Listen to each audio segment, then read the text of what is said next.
بہت سے دانشور کہہ رہے ہیں کہ امریکہ پر ایک پاگل سوار ہو گیا ہے. البتہ اس کو میں یوں کہوں گا کہ ایک دفعہ ایک بات پڑھی تھی، بہت پہلے کی بات ہے، تورات کے حوالے سے یہ بات آئی ہے کہ ایک وحشی درندہ ہوگا جو تباہی، وہی فساد اور تباہی ہو جہاں سے میں نے بات شروع کی تھی.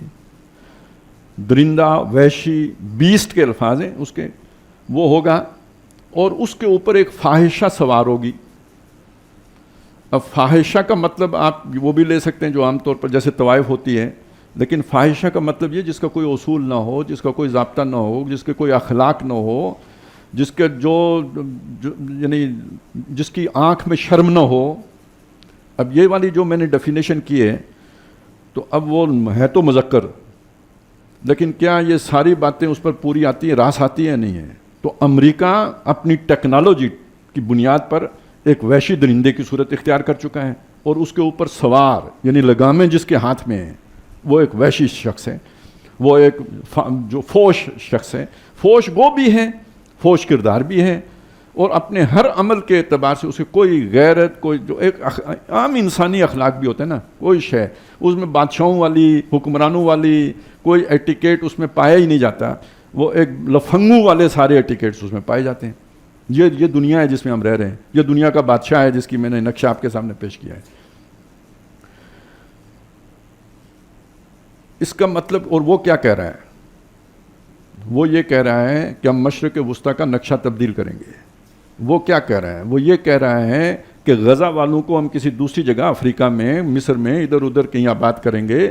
یہ بڑا خوبصورت ساحل ہے، اس کو ہم لاس ویگاس بنائیں گے، یہاں ہم سیر کرنے کے لیے آئیں گے، یہاں دنیا آئے گی، اسے دیکھے گی، خوشحالی ہوگی، یہاں پہ موج میلہ کریں گے.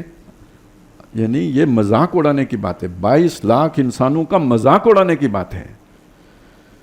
اب آپ کو کچھ سمجھ آ رہی ہے میں نے شروع میں کیوں وہ باتیں کی تھی؟ کہ جب کوئی اس طرح کے تعدی پر تل جاتا ہے، جب کوئی اس طرح کے ظلم کی ٹھان لیتا ہے، تو ان ربک لبالمرصاد، تیرا رب گھات لگا کے بیٹھا ہے، وہ پھر اسے فری نہیں چھوڑتا. فَأَرَادَ أَن يَسْتَفِزَّهُم مِّنَ الْأَرْضِ فَأَغْرَقْنَاهُ وَمَن مَّعَهُ جَمِيعًا. اب میں اس کی طرف آتا ہوں. کہنے کو امریکہ، میں نے ابھی آپ کے سامنے بتایا، بہت بڑی طاقت ہے، بہت بڑی بلا ہے، بہت بڑا طوفان ہے، کوئی اس کے آگے ٹکنے کے لیے تیار، مطلب یارہ نہیں ہے کسی کے اندر. مسلمانوں میں تو بالکل ہی نہیں ہے. ٹانگیں کانپ جاتی ہیں کہ پتہ نہیں کانپیں ٹانگ جاتی ہیں، جو کچھ بھی ہوتا ہے، لیکن آپ کو پتہ ہے کسی کے اندر کوئی ہمت نہیں ہے. لیکن دوسری طرف صورتحال کیا ہے؟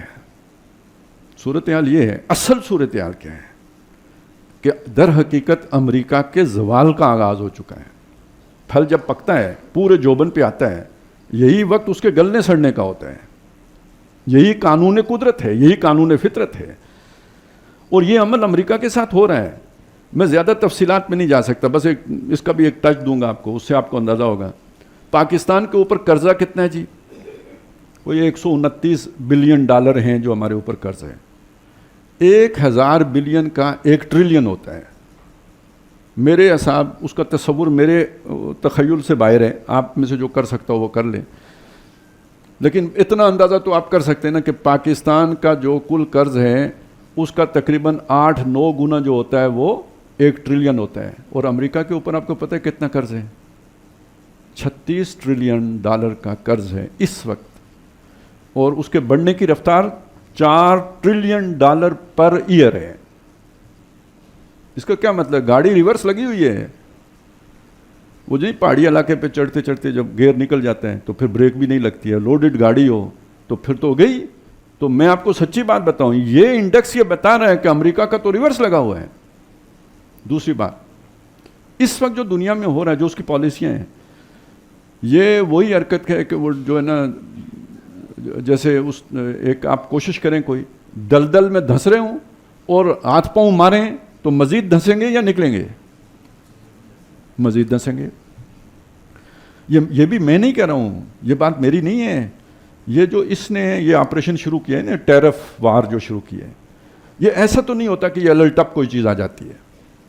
یہ اس سے پہلے بھی امریکی پالیسی ساز اس کو ڈسکس کرتے رہے، مختلف صدور اس کا جائزہ لیتے رہے، اور اسے ایک خطرناک کھیل سمجھتے ہوئے کہ جیسے وہ ہوتا ہے نا کسی کا بلڈ پریشر بہت چڑھ رہا ہو تو وہ یعنی آخری دموں میں تو ڈاکٹر جو ہے نا ڈاؤن کرنے سے ڈرتے ہیں کہ پتہ نہیں بیٹھ ہی گیا تو پھر کیا ہوگا، وہ نہیں رسک لیتے اسے کوئی ایسا انجیکشن لگانے کا کہ جو اس کے بلڈ پریشر کو نیچے لے کے آئے، وہ کہتے ہیں نیچے ہی چلا گیا پھر کیا ہوگا۔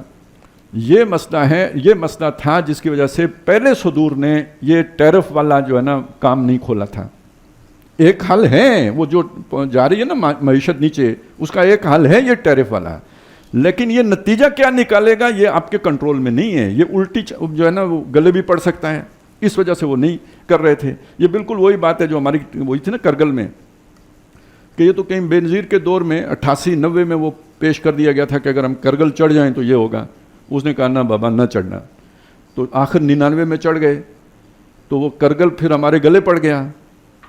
اسی طرح یہ سمجھ لیجئے کہ یہ ٹیرف پالیسی گلے بھی پڑ سکتی ہے، اور یہ بات ذہن میں رکھیں کہ یہ ٹرمپ کا دوسرا دور ہے اور بیچ میں 4 سال کا وقفہ ہے۔ جو آج وہ کر رہا ہے اس کی دھمکیاں اس نے 4 سال پہلے دی ہیں، بلکہ 8 سال پہلے کہیں دی ہیں، اور جو مخالف طاقت ہے تو وہ اسے پتہ نہیں کہ مجھے خطرات کہاں سے ہیں، اس نے کوئی تھریٹ انالیسس نہیں کیا ہوگا، تو ادھر تیاری پوری ہے، چائنا کی تیاری پوری ہے امریکہ کو یعنی اس ٹیرف کی جنگ میں شکست دینے۔ یہ آپ کو کچھ عرصے میں نظر آ جائے گا۔